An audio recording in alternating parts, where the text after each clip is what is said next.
Hello friends, स्वागत है आपका हमारे यूट्यूब चैनल विद्यार्थी संघर्ष में।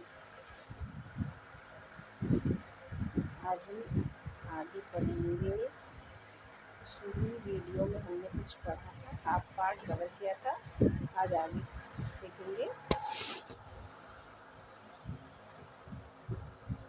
अतीत के बारे में कैसे जानें। अतीत की जानकारी हम कई तरह से प्राप्त कर सकते हैं। इनमें से एक तरीका अतीत में लिखी गई पुस्तकों को ढूंढना और पढ़ना है। ये पुस्तकें हाथ से लिखी होने के कारण पांडुलिपि कही जाती हैं। यानी हाथ द्वारा लिखी गई जो पुस्तक थी उस समय उसे पांडुलिपि कहते थे। अंग्रेजी में पांडुलिपि के लिए प्रयुक्त होने वाला मैन्युस्क्रिप्ट शब्द लैटिन शब्द मेनू, जिसका अर्थ हाथ है, से निकला है। यानी अंग्रेजी में पांडुलिपि को मैन्युस्क्रिप्ट कहते हैं और यह शब्द लैटिन शब्द मेनू से निकला है। अब मेनू क्या है? लैटिन शब्द है। अब मेनू का अर्थ क्या है? हाथ। यानी ये मैन्युस्क्रिप्ट शब्द पांडुलिपि का अंग्रेजी शब्द है, लैटिन शब्द मेनू से निकला है, जिसका अर्थ है हाथ। ये पांडुलिपियाँ प्रायः ताड़पत्रों अथवा हिमालय क्षेत्र में उगने वाले भुर्ज नामक पेड़ की छाल से विशेष तरीके से तैयार भोजपत्र पर लिखी मिलती हैं। ये पांडुलिपियाँ किस पर लिखी मिलती है? ताड़पत्रों और भोजपत्रों पर। ताड़पत्रों और भोजपत्रों पर लिखी मिलती है।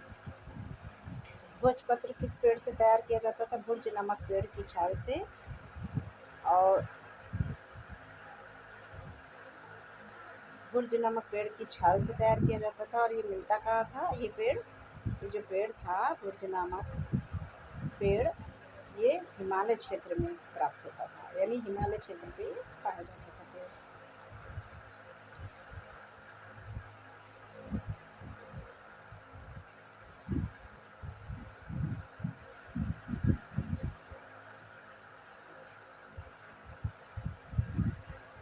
इतने वर्षों में इनमें से कई पांडुलिपियों को कीड़ों ने खा लिया तथा कुछ नष्ट कर दी हैं। फिर भी ऐसी कई पांडुलिपियाँ आज भी उपलब्ध हैं।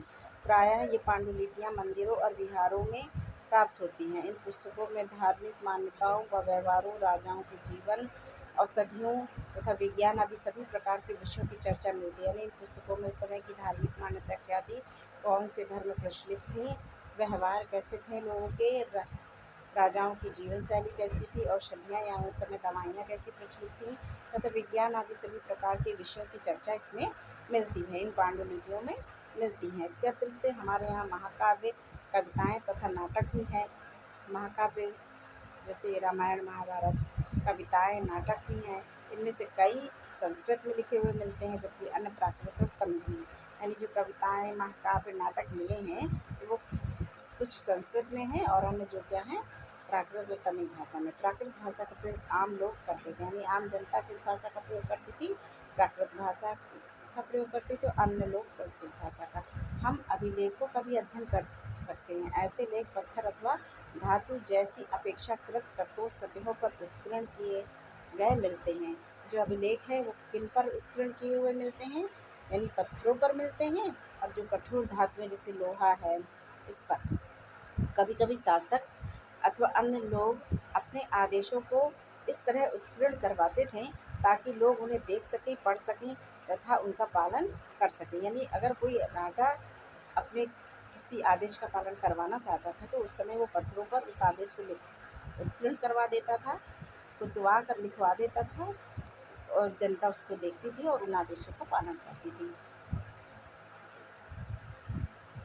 कुछ अन्य प्रकार के अभिलेख भी मिलते हैं जिनमें राजाओं तथा रानियों सहित अन्य स्त्री पुरुषों ने भी अपने कार्यों के विवरण उत्कीर्ण करवाए हैं। उदाहरण के लिए प्राय शासक लड़ाइयों में अर्जित विषयों का लेखा जोखा रखा करते थे। क्या तुम बता सकते हो कि कठोर सतह पर लेख लिखवाने के क्या लाभ थे? ऐसा करवाने में क्या क्या कठिनाइयाँ आती थी? इसके अतिरिक्त अन्य कई वस्तुएं अतीत में बनी और प्रयोग में लाई जाती थीं। ऐसी वस्तुओं का अध्ययन करने वाला व्यक्ति पुरातत्वविद कहलाता था। यानी जो वस्तुएं अतीत में बनी और प्रयोग में लाई गईं, उनका जो अध्ययन करता था उसे पुरातत्वविद कहा जाता था। यानी अतीत में बनी प्रयोग में लाई गई वस्तुएं क्या थी, का अध्ययन कौन करता था, पुरातत्वविद करता था। पुरातत्व डोमिनी नामक दो लैटिन शब्दों से बना था। इसका तात्पर्य ईसा मसीह के जन्म के वर्ष से है। यानी एडी क्या है, जिस वर्ष ईसा मसीह का जन्म हुआ था उस वर्ष से इसका संबंध है एडी का। कभी कभी एडी की जगह सीई तथा बीसी की जगह बीसीई का प्रयोग होता है। सीई अक्षरों का प्रयोग common era, CE common era तथा बीसीई का प्रयोग बिफोर कॉमन इरा से है के लिए होता है। हम इन शब्दों का प्रयोग इसलिए करते हैं क्योंकि विश्व के अधिकांश देशों में अब इस कैलेंडर का प्रयोग सामान्य हो गया है। भारत में तिथियों के इस रूप का प्रयोग लगभग 200 वर्ष पूर्व आरंभ हुआ था। कभी कभी अंग्रेजी के बीपी अक्षरों का प्रयोग होता है जिसका तात्पर्य बिफोर प्रेजेंट, वर्तमान से पहले। बीपी का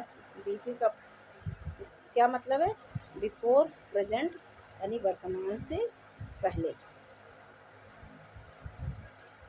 आगे बढ़ते हैं, ये लिपियां हैं, ये आगे पढ़ेंगे हम।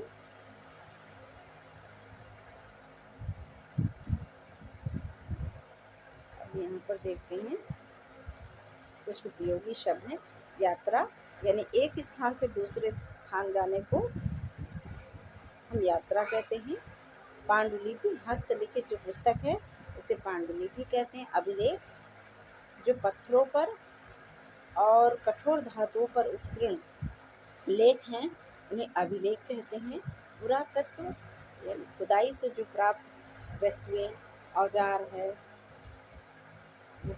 जैसे औजार हैं, बर्तन हैं, ऐसी चीज़ें जो प्राप्त हुई हैं खुदाई से उसे पुरातत्व कहते हैं। इतिहासकार जो अतीत का अध्ययन करते हैं उन्हें इतिहासकार कहते हैं।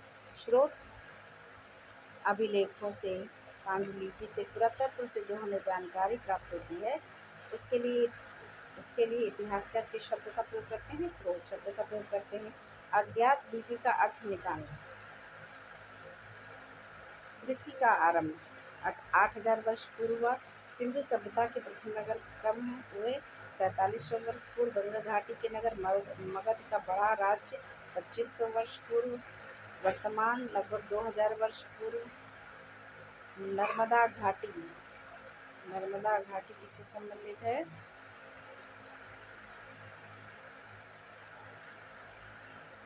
नर्मदा घाटी संबंधित है आखेट तथा संग्रहण के लिए। ठीक, मगध लगभग 2500 वर्ष पूर्व, ये लगभग 2500 वर्ष पूर्व तथा के नगर। फिर गारो पहाड़ियाँ आरंभिक रस्म। सिंधु तथा इसकी सहायक नदियाँ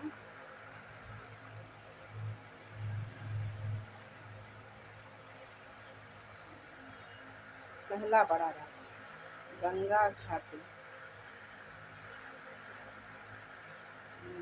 सिंधु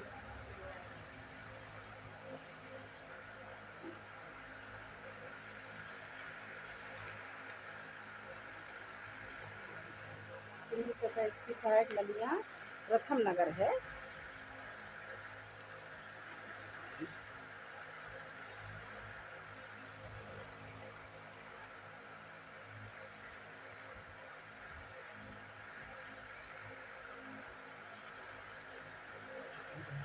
नर्मदा घाटी, आखेट तथा संग्रहण, मगध लगभग 2500 वर्ष पूर्व, गारो पहाड़ियाँ आरंभिक कृषि, सिंधु तथा सहायक नदियाँ प्रथम नगर, गंगा घाटी प्रथम बड़ा राज्य।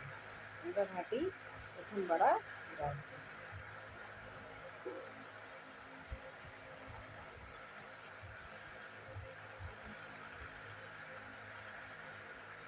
Thank you for watching my video friends. Okay, आप लोग इसी तरह करते जाइएगा, सपोर्ट करते जाइएगा। हम आपको 6 से 12th तक की NCERT बुक्स पढ़ाने का प्रयास करेंगे। Thank you very much. Like and subscribe जरूर कीजिएगा। Thank you very much.